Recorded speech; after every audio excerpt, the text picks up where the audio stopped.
What's up, guys? It's CP, the one and only Monster Gamer, and I got kind of a quick review of this game, and I'm just gonna go ahead and say, like, I could end this video right now and just say, just rent it.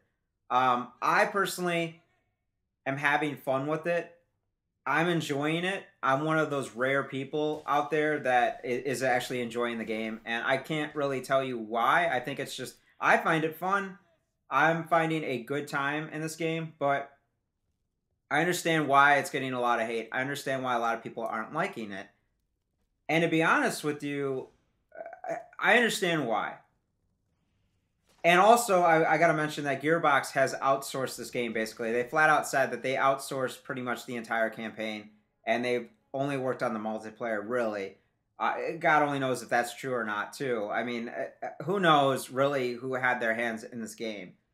But clearly, a lot of different people have, and it's not a very well-polished game that we would expect for 60 bucks, especially from Gearbox. So it's getting a lot of hate. A lot of people are just saying it's crap, and I understand that. I'm not going to sit here and be an Aliens fanboy, but however, because it's the Aliens universe, it's a fun world that I'm playing in. You know, like, multiplayer is fun. You can play as the aliens, or you can play as the Marines, which is really cool. It's a different take on multiplayer, and I wish more games were like this, that were totally different. Like, you can't say, like, a lot of people are comparing this to Call of Duty, which makes no sense, because there aren't aliens in freaking Call of Duty.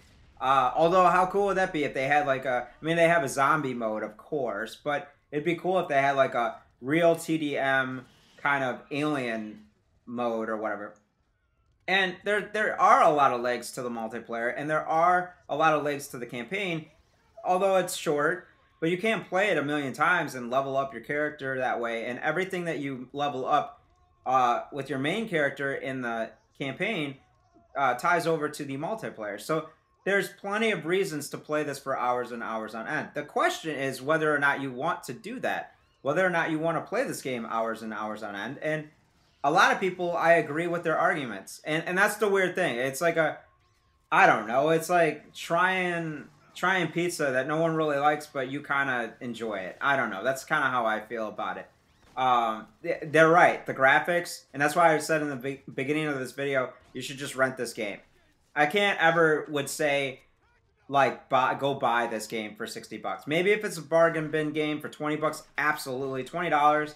Especially, you know, when all the DLC is out, that's great. But for 60 bucks, it's not worth it because, first of all, the graphics are like N64 graphics. They're really bad, especially for a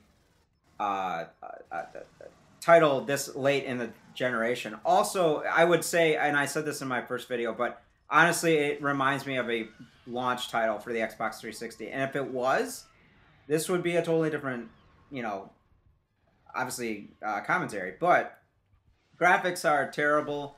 Some of the gameplay mechanics are a little off, and also the game is very, very glitchy. And most importantly, the story, although I found it to be okay, wasn't really all that great, and it really leaves, I'm not going to spoil anything, but it leaves more questions than answers. So yes, you can level up your character. Yes, the game encourages you to play it a million times over. But like I said before, do you really want to do that? And I gotta say, I can't technically recommend this game for a purchase. However, if you rent it and you got it for, you know, a couple days, it is fun. And some people are having a lot of fun. I've had a lot of people message me saying that they're having a good time. So, you know, you can't read all the reviews. You just kind of got to decide for yourself. But I got to recommend this as a rental, and that's as far as I'd put it. So anyway, guys, never eat soggy waffles. I hope this helped and maybe saved you some cash, and I'll talk to you guys later. Peace. Commentaries, gameplays, and vlogs all are found on CP's channel that you're watching now. But take a small disclaimer, y'all in danger. You're now tuned into the Monster Gamer.